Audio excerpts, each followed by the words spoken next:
In a small town near the mountains, there lived a teenage boy named Michael.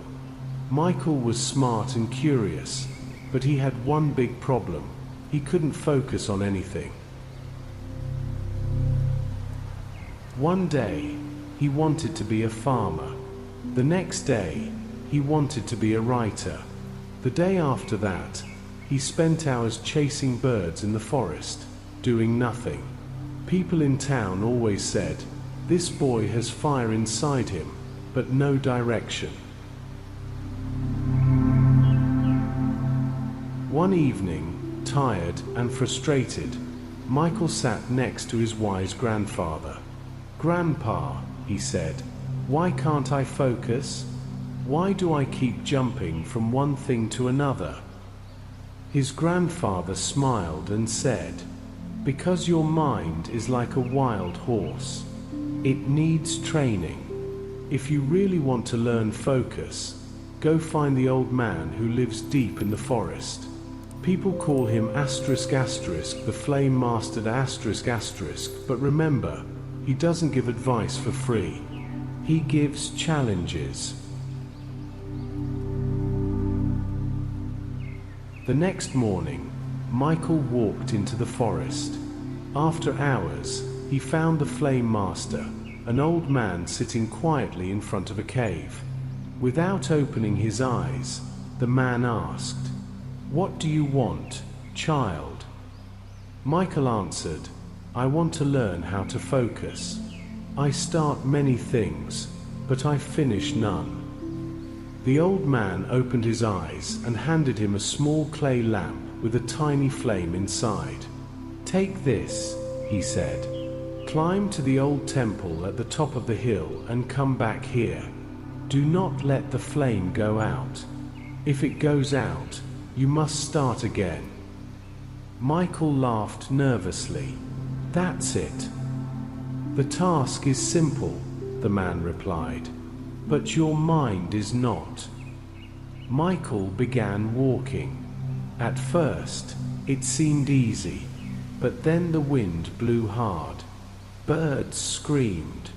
His hands shook.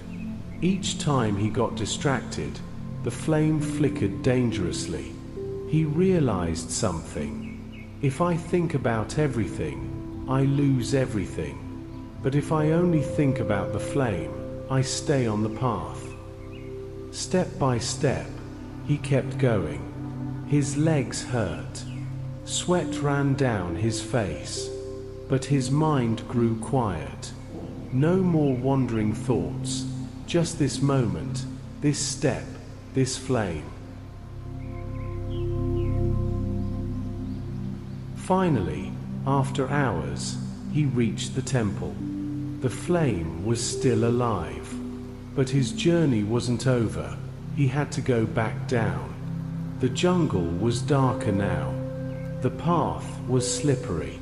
Once, he almost dropped the lamp. Another time, he heard a tiger's roar in the distance. Fear rushed in, but he kept telling himself, "Protect the flame, one step at a time." At last, he returned to the old man with the flame still burning. Exhausted but glowing inside, Michael collapsed on the ground. The old man nodded. "Now you are ready to understand. The flame is your focus. The jungle is the world. The wind, the fear, the noise, those are distractions. The path is your life. The world will always try to steal your attention. But success, peace, and greatness come only to those who protect their flame." Michael went back to his town. Nothing had changed, but he had. He didn't chase 10 things anymore. He picked one goal. He woke up early. He worked in silence. He focused like a warrior.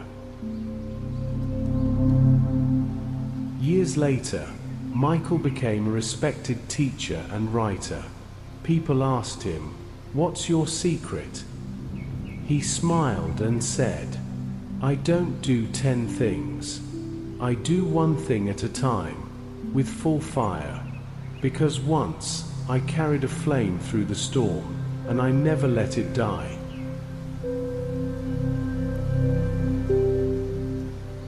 Moral of the story: we all have a flame inside us, our focus, our dreams, our energy, but the world is full of winds trying to blow it out. Protect your flame, protect your focus, because if your focus dies, your dreams die too.